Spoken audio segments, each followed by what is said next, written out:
Entramos en la arena y hoy tenemos como participante en este espacio al doctor Jordi Veras, abogado y comunicador con una amplia experiencia, con quien vamos a hablar, porque precisamente él probablemente fue fruto del régimen de cosas que ocurre en la República Dominicana y en algunas partes del mundo. Jordi, gracias por acompañarnos.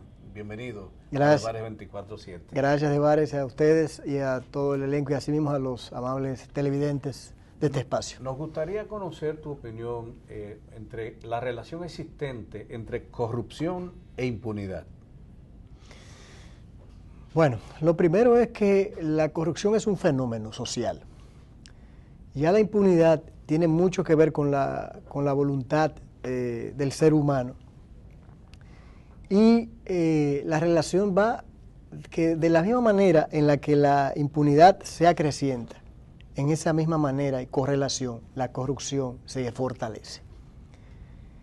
En aquellos sistemas, ya demostrado, y tengo que venir al ejemplo más real que tenemos cercano, el caso de México. Tenemos en el caso de México la historia política de un partido que se mantiene en el poder por más de 75 años. Pudo haber durado más. Lo que ha sucedido aquí, quizás en algunos partidos políticos que conocemos, cuando el pueblo le ha endosado un cheque en blanco y le ha dicho, gobierne hasta donde usted le dé la gana.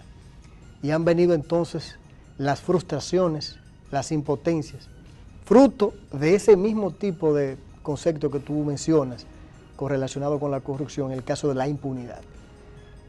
Habría que preguntarse, o somos demasiado serios en República Dominicana, o la impunidad es la que ha primado con la corrupción. Digo esto porque si vamos al aspecto de las prisiones y los centros penitenciarios, que es el término y concepto moderno que conocemos ahora, no hay un solo político.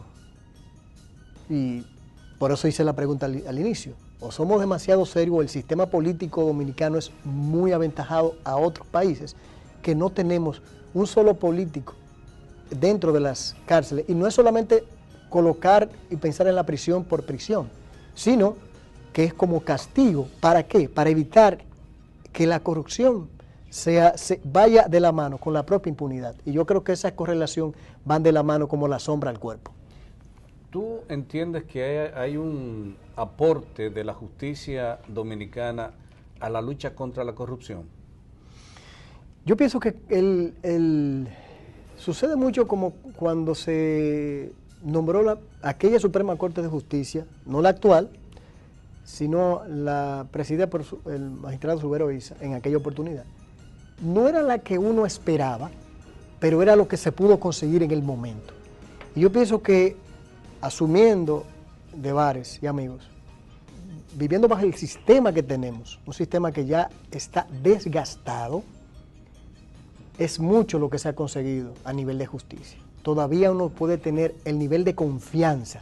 No te voy a decir, ni voy a soslayar, que hay situaciones aquí que tú te dices, caramba, y te ponen como a pensar, como que tú cojeas cuando vas caminando y tú dices, caramba, tengo ese dolorcito en el pie. Así sucede con el caso de la justicia nuestra.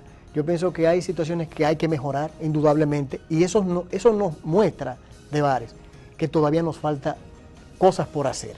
Pero yo pienso que el trabajo que se ha hecho ha sido encomiable, ha sido indudable. Para el sistema que está imperando, vuelvo y repito, desgastado.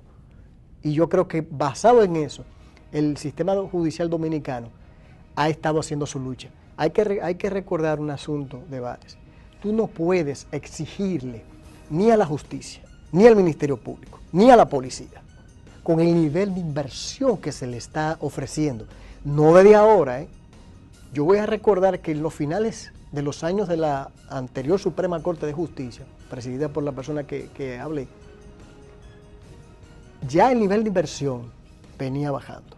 Y eso se nota en el abogado y abogada que ejerce la profesión. Se da cuenta inmediatamente cuando el sistema de justicia empieza a decaer.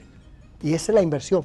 Tú le dices ahora, por ejemplo, en el caso tú tienes un hijo o una hija que estudia Derecho, bueno, la vas a poner a estudiar para una magistratura, para magisterio, para ejercer la profesión de oficio de juez, muy difícil, Debares. Porque primero la exigencia es muy alta y el peso que tú sientes que un Estado está detrás de ti es muy poco. Lo mismo con el Ministerio Público. Le estamos exigiendo al Ministerio Público que a veces tú llegas ahí, tú por un robo en tu casa, mire, magistrado, le traigo esto.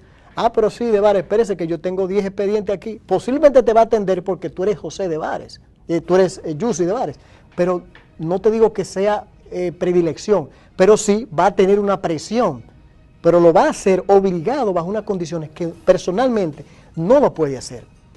En estos días hablaba con la magistrada Diná, de la provincia de Santo Domingo, la más grande del país, a nivel de habitantes, unos más de 2 millones de habitantes, y yo le preguntaba que cuántos fiscales ella contaba. 81 fiscales, para una demarcación de 2 millones y pico de personas de Bares. Entonces, ¿cómo exigirle? El caso de la policía, tú más que yo vives en los medios de comunicación, en el periodismo, y ves la realidad. Se le está exigiendo a una policía menos corrupción, más disposición, pero un sargento, en el caso propio, yo tuve que convivir con policía durante 4 años. Y yo sé la necesidad que tiene un policía. Yo sé la necesidad que tiene. Que tú me dices, que te pide. Bueno, pero tienen que hacerlo de Bares. Y no es que justificando eso, pero... Y yo te voy a decir algo, mañana se le puede dar un buen sueldo y unas buenas condiciones a un policía y será corrupto, pero ese será el menor. Ya no tendrá la justificación de decir, pero que en mí no invierten. Entonces yo pienso que por eso dije, basado en el nivel en el cual está este sistema social y político y económico, desgastado ya, es mucho lo que se ha logrado desde el punto de vista judicial. ¿Tú piensas entonces que esa falta de inversión es dirigida o es, digamos, una acción no reflexiva? La pregunta es interesante, importante. Caramba, habría que ser muy mezquino viendo la situación. Es posible que en los primeros tiempos eso que tú señalas haya sido algo teledirigido. Pero, ¿qué sucede, de Bares y amigos? Ya el delincuente no se queda en el barrio.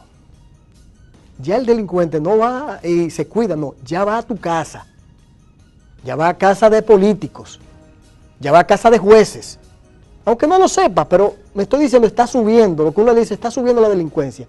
Entonces, ya hay quizás un nivel de conciencia, espérate, ya cuando se adquiere la conciencia de que me pase a mí, soy diputado, diputada, senador, senadora, caramba, si me pasó a mí, entonces sí es importante. Es que creo que debemos a tomar conciencia.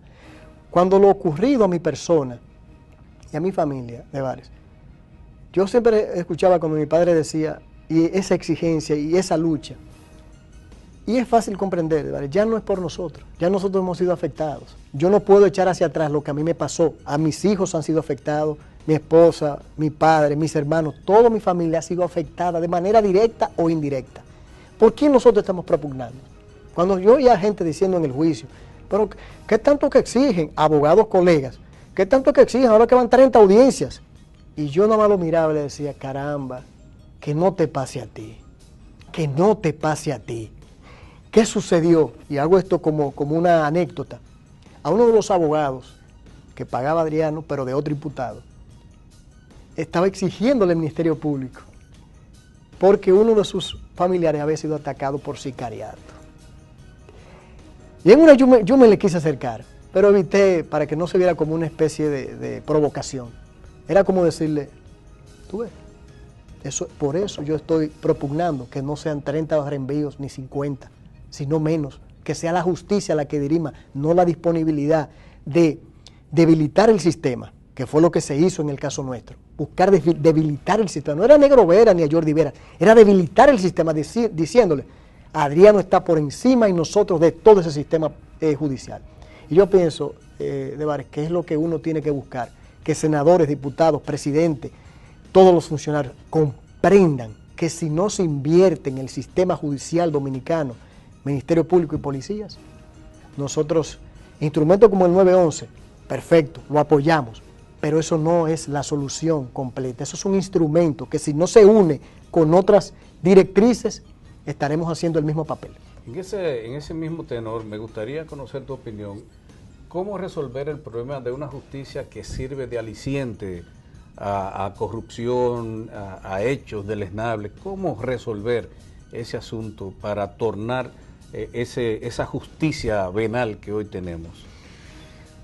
Bueno, yo pienso que quizás darle el seguimiento que se exige.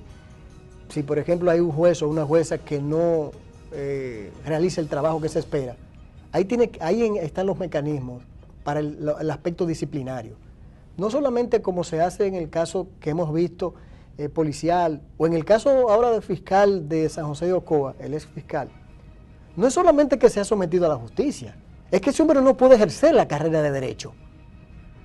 A mí que no me lo diga, o sea, hay que ser en eso tajante. Si cometió ese error como Ministerio Público, que da fe pública ante una sociedad, ¿por qué no hará como ejercicio privado de abogado? ¿Qué no hará? Entonces, esa persona está descartada para asimilarse a algo que sea justicia, que se dedique a otra cosa. Eso pasa en cualquier país, porque es la única manera en la que la rémora tú la vas sacando.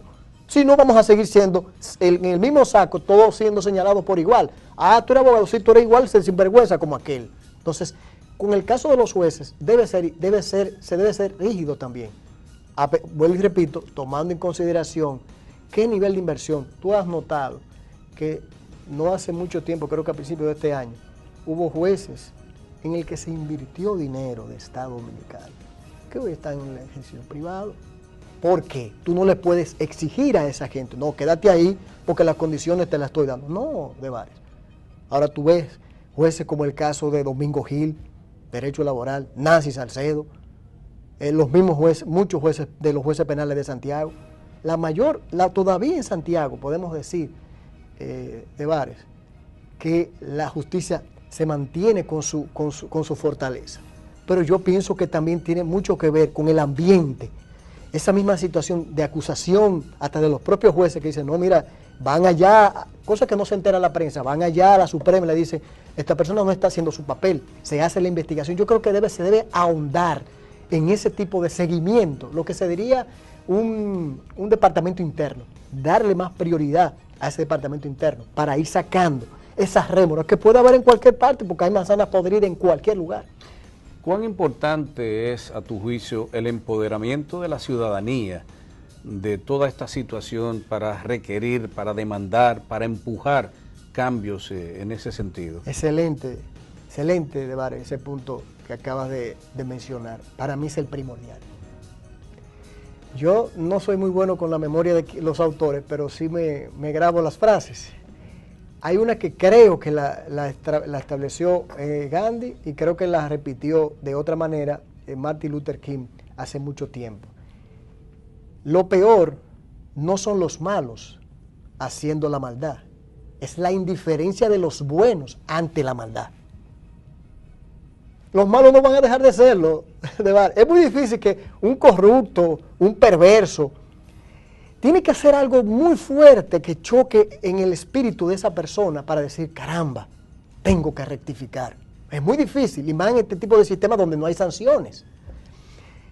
Entonces, el bueno, que sí es bueno, para evitar que sea maleado, confundido, quizás ignorante ante una situación legal o lo que fuera, puede ser engañado, diga, espérate, pero si a Debares lo están amenazando, y a su hijo también. No, yo estoy aquí. Debares, solidaridad contigo. Aquí estamos. Aquí esto es un frente. El caso ahora del próximo martes, que hay un grupo de sociedad civil real, porque sabemos que hay una sociedad civil que se utiliza también para confusión, protestando por la corrupción, por el día declarado por la misma ONU, el martes que viene. Entonces, eso es una forma de despertar en la conciencia. Tú dirás, bueno, la gran parte de esa sociedad civil son más o menos con cierta conciencia y de educación. Lo que tenemos que buscar es que esos que deciden, tú y yo no decidimos, Debares. Tú y yo no decidimos, ni en el ambiente en el que tú te mueves, ni yo tampoco. Es esa gran masa que tiene que entender, quizá el 4% sí, pero eso es a largo plazo. Tenemos que dar el tiempo a eso. Claro. Los procesos de bares sociales, yo lo he aprendido de mi padre, no tienen fecha. el hombre no le pone fecha. Mañana se va a dar una revuelta. No, eso lo determinan las condiciones. Y esa pregunta que tú hiciste va de la mano cuando esa gente que decide no seguirse dejando engañado de un diputado que ya tiene 13 años siendo diputado, pero no ha hecho nada. Tiene 15 como senador o ha hecho todas las diabluras del mundo, pero sigue en los cargos. Entonces, cuando esa gente que ese va a ese mismo pueblo cada 4 años, pero fulano, pero tú hiciste esto, tú hiciste aquello, ¿y qué tú hiciste con esto? Cuando esa gente adquiere esa conciencia, este país va a hacer otra cosa. Vamos a una pausa comercial. Retornamos aquí en La Arena con Jordi Veras.